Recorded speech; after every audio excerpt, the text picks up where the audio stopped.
Hello, everybody. This is Demetrius Willis from the African American Community Partnership Group, the AACPG. The AACPG is an organization created to help support and be a resource for the Black community. Notably centered in Lake County, Illinois, the internet takes us far and wide. So we're actually able to impact across our nation, really, as far as education and resources that are here for our communities. That resource today is Kimberly Ivory Graves. Now, Kimberly is the CEO of Holistic Elite Legacy Planner. It's a consulting business where she conducts one-on-one financial assessment sessions. Kimberly is also an author and a publisher.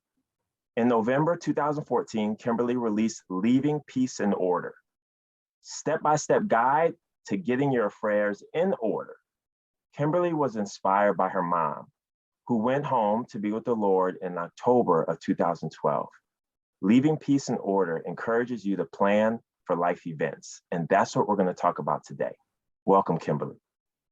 Thank you very much. It's an honor and a privilege to be here.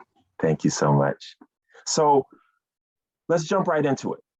What does it mean for a person to have their affairs in order? We hear that all the time. Yes, I can give you a prime example of having your affairs in order. It's basically making sure that your family members know what your wishes are, meaning having the proper life insurance, having your documents in a place where your family can find it, having a will or trust or something along those type of documents. And I'll give the example. When my mom passed, before she passed, she was very adamant about what she wanted and what she didn't want as it relates to her final wishes. And even a couple of years before she got ill, she began to express, what she wanted and begin to gather and record all of this. So I was a type of daughter that would sit down and hear what she was saying. I basically, kind of heard her. I often say I took off my daughter hat and put on my administrative hat and began to listen to my mom, because that's so important that family members have that conversation with one another.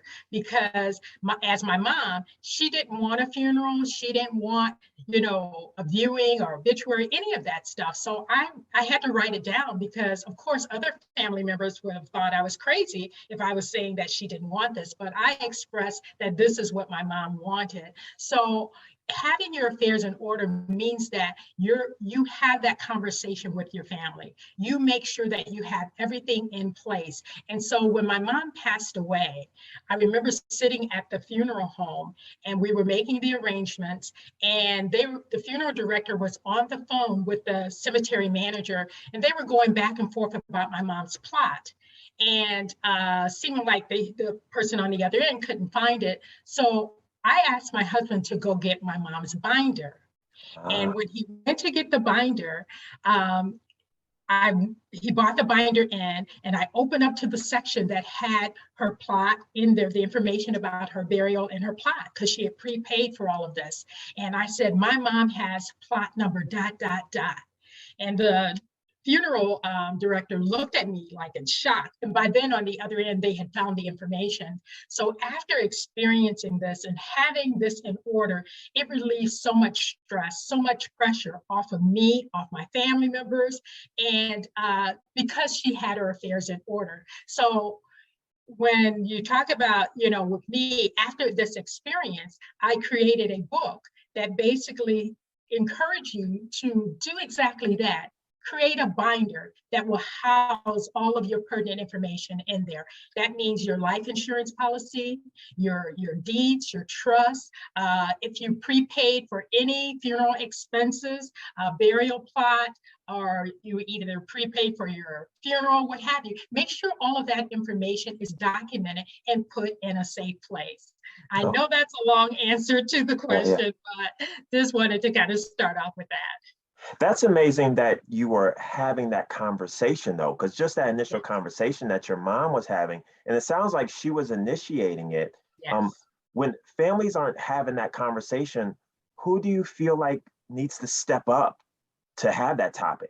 Exactly. See, when I'm my mom's only child, but she raised my cousin Amy, who's 5 years younger than me. And Amy was the one that said, "Ma, don't talk about this. You know, you're not gonna die. You know." And so that's the reaction of most family members is, Right. you know, don't talk about it. You're not going anywhere. Let's not have that conversation. Or either that people have that fear that if I have this conversation, I'm going to die, you know, and that's not the point. So it has to be someone in the family that takes the initiative to have this conversation. And most of the time, I encourage people, give my book as a gift to your family member, your mother, your uncle, whomever that you are responsible for. Let them read it. Let them read the cases in there, and then let them decide whether they want to have that conversation. But it's definitely needed that we have the conversation. Absolutely. And you spoke of the components of your book, and the idea is that it helps people how to even start the conversation, but also what do you do with the information you get from this conversation for planning? Exactly. Yeah, the book, like I said, is a step-by-step guide to getting your affairs in order. So it's basically, what are you to gather? What do you need to have in this binder? What are you recording? And then where are you going to store this information? And who are you going to assign or let know that this information is available, that you've already pulled this information together? You got to let somebody know that this information is either in a safe or in a safe deposit box or wherever you put it. You got to assign someone that you trust within your family to handle or take care of your affairs. Okay. Okay. Can you talk a little bit about when you're having the conversation, what are the components we should be addressing when we have these conversations with our loved ones or they're having it with us? Right, right. Number one, I think the key thing is, what are their final wishes? What do they want? You know, something happens to them. What do you want? Because I think in our community, you know, everybody assumes everybody wants this lavish funeral, you know, with the Right. carriage and the horses and all of that. And no, those things are very, very expensive. And so a lot of family members are even now wanting cremation as opposed to burial. So these are the conversations that you have to have. And then the key factor is, who's going to pay for it? Have you put monies aside? Do you have a life insurance, a policy that will cover your burial, that will cover this? This needs to be known, you know. Some people may not have a life insurance, but they may have a savings or money that they have put away that's saying, this is exactly what I want. I've already prepaid for some of this. This is the final amount that I want you to use specifically for my, you know, burial or my final wishes. So it's important that you have that type of conversation with them. A lot of people think that when you're having the conversation, people are wondering, okay, well, am I in your will? Which is important. Have you left me any money? Okay, but I think the key thing is, how do you want to be honored? How do you want to be put away? And then what type of legacy are you leaving for your family? Are you going to be remembered as one that didn't have their affairs in order, family fighting over a $10,000 policy, you know, different things like that. Those are the things you got to think about. How can you eliminate that? How can you set those things in order? Now, one thing you mentioned was life insurance. Can you speak to the importance of that or the relevancy when we're talking about the end of life? Yes. Life insurance is it's insurance. And there are different types of insurance. I'm not an insurance agent, and I do recommend that you speak to a licensed insurance agent to find out what's best for your family situation. But it is so key to have insurance. And insurance is that it covers if you pass away. Having a certain amount of insurance will cover, sometimes people just get like burial or end of life insurance, just enough to take care of their end of life expenses. And then there are those who get insurance to cover, say, if you are a father and a husband and you pass away, you want to make sure that you have enough insurance that will cover and take care or replace your salary, you know, times however many, to take care of your family. So it's not only for your burial, but also to take care of the family members that you were taking care of before you passed away. And so insurance is vitally important. And a lot of people think that it's too expensive to get, but if you start even now at a younger age and go ahead and get those policies, and even older ages now, you see on television, they're advertising that you can get, insurance for $9.99 or whatever they say on television. But look into getting something, because GoFundMe is not an insurance policy. You could probably say that a few more times for people out there. GoFundMe is not an insurance policy. And the interesting part of what you're saying is some people feel like they're too old to start it, and some people feel like they're too young to be worrying about life insurance. But you're really saying now is the moment, regardless of the stage you are in life, to look at life insurance, because this is really a real planning for the future. Most definitely. And some people even use life insurance even to leave monies, as a part of their legacy, to leave something for their children's children. And so depending on how you plan and what you have and what you can afford, look into that as well. There are different types of policies. There's whole life, there's term life, all different types. So definitely talk to an insurance agent and find out what's best for you and your family and what you can afford, and maybe how to leave a legacy for your family members. Excellent. Kimberly, when we talk about life insurance policies and we talk about, through work, you might have policies, like all of these different documents, where should people keep those? And should you just keep them? Like, did your mom just keep them to herself? Did your mom already share with you a copy, or with all the siblings? Like, how does that work? So what my mom did, when my mom started having the conversation, what we did was I literally created a binder. Okay. And this binder had sleeves in it. It was a nice leather binder, and inside it had plastic sleeves. So I was able to take all of her documents and put them in the sleeves. And I kind of put sections for whatever, what the documents were. So her car was paid for. So I had the title to her car. Also inside there I had a copy of I actually had her Social Security card, a copy of her driver's license, all her medical information, everything that you could think of. And my book lists all these items that you should put in this binder. And but all of this was put in there. Her health information was in there. So even the information of who her doctors were, their phone numbers, their contact information, then her previous jobs, you have that information in there. So if you have 401ks, or you have insurance at your job, make sure that in that binder you have documented the information about how to contact human resources on your job, who your boss is. Have that information, list that information, list all of your banking accounts. That is so important as it relates to banking accounts, making sure that someone either is beneficiary on all of these important kind of accounts that you have, so that if something happens to you, they don't have to go to the courts to get access to these accounts and stuff, because that's key.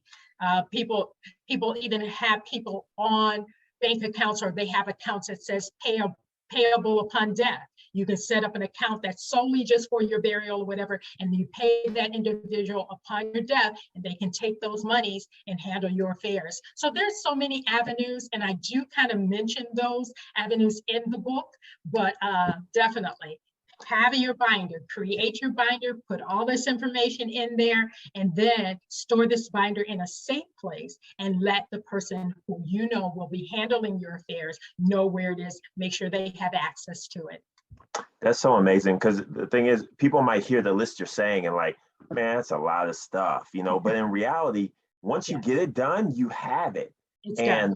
What you're saying is, these companies might not work too hard to find you, to give you your money or give your family their money. They have to find that paperwork to find the money. So really to lay out that map, really to get to the finances that you've earned and that your family deserves, really takes that little bit of work that you're talking about in the workbook that you have. Just detail that down, put it in a folder, you'll have it. Even if you make copies of it, Kimberly can have a copy at her house and her mom can have a copy at her house, or whatever the case may be. Exactly. Exactly. And that is so important because you can leave a job and you may still have a pension at that old job. But what if your family member doesn't know to go to contact that previous employer? You know, that's money that's sitting. They're not reading the obituaries. So they're not, you know, they don't know that you passed away. So the family has to know to go to that other company or former employer and get the information. So it's definitely good to document all of that. Okay. And in your book, do you talk a little bit about the will? Because some people feel like, yeah, I can just jot this down, or I can just tell somebody what I want done with my stuff and they'll take care of it. The formality part of that, can you speak a little bit to that? I do talk about the importance of making sure that you have a will and or trust. And the will basically says who's going to get my assets, but it really doesn't give all the details of, say, passwords, say, previous employers, all of that, the information that I am asking you to gather, record, and store. The will is in addition. This is the will, all of the stuff like the binder and everything that I have goes inside the will. And so I basically say, if you complete the workbook prior to going to meet with an attorney to draw up your will, you have all the information there. You know, so you could be able to say, here's my document, this is what I want to do, and you've already prepared. So this is kind of like I call it my pre-estate planning. And that's kind of what I do. This is pre-estate planning, meaning when you're ready to plan your estate, everything's in order and organized, and then you go to your attorney and they draw up the will, then they draw up the trust for you. So, but both, it is definitely important to make sure you have a will and or trust. Yeah, all of it in order. Yes, yes.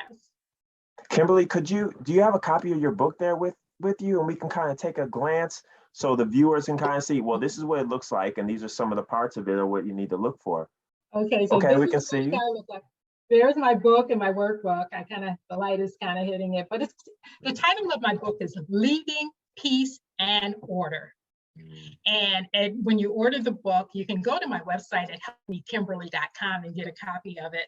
But you get the book and the workbook as a set, and they kind of go hand in hand. In the workbook, you can really jot down everything. I try to think of everything, and it also has a mini size workbook. So you have the option of the workbook mini size, full size, or the workbook on a flash drive. Some people, you know, prefer to type stuff. Some people prefer to write it. So you do have that option.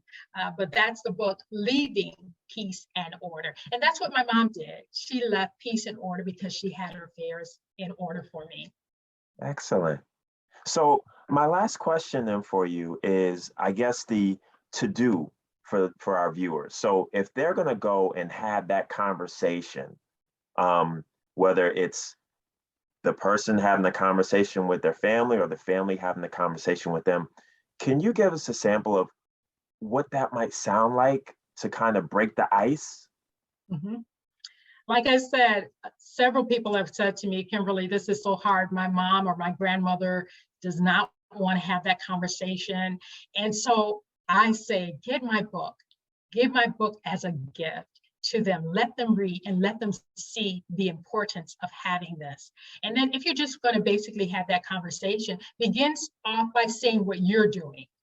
Don't say you need to do, but just say, you know, I heard about this. I heard this on Facebook Live, and this lady was talking about getting your affairs in order. So I'm sitting down with my family and I'm doing it. And Mom, do you want to join me? Well, this is what I've done so far. Would you like me to help you? You know, there are different ways to kind of do it, but start out with yourself. Because one thing that even in my book, I have like 13 cases of individuals where individuals have shared where loved ones have passed away. And the youngest person that passed away was like 32 and the oldest is 90 and 94 or something around those ages. Mm-hmm. And so age doesn't matter. So it's important that if you have an estate, and estate means anything that you own, you may just have a car and a bank account. That's your estate. So you need to have your affairs in order. You need, if you have a bank account, you need to make sure that you have someone on the account as beneficiary or someone and for joint an account with you, so that if something happens to you, your family can access those funds. Or, you know, if you have insurance on your job and it's just you and you're single, you still need to make sure that you have, you know, a beneficiary listed. So these are important things. So starting with yourself, Yeah. getting your affairs in order, then you can go to your loved one, whether it's a senior or someone younger, and say, hey, I started this process. Hey, jump on board. Let's do this together. Let's get our affairs in order. And then start rehearsing family members that didn't have their affairs in order and the drama that you experienced and, you know, different things that you went through because things were not in order, and just say, hey, I don't want to go through that. You know, that was rough. And so let's, as a family, let's not go through that. Let's get our affairs in order. Oh my goodness. Thank you so much. I love the example of, hey, I watched something and I want to talk to you about it. What do you think about that? Yes, yes. And really breaking the ice, like we talked about, to engage in a conversation and using yourself as an example, or even some random person that doesn't even exist.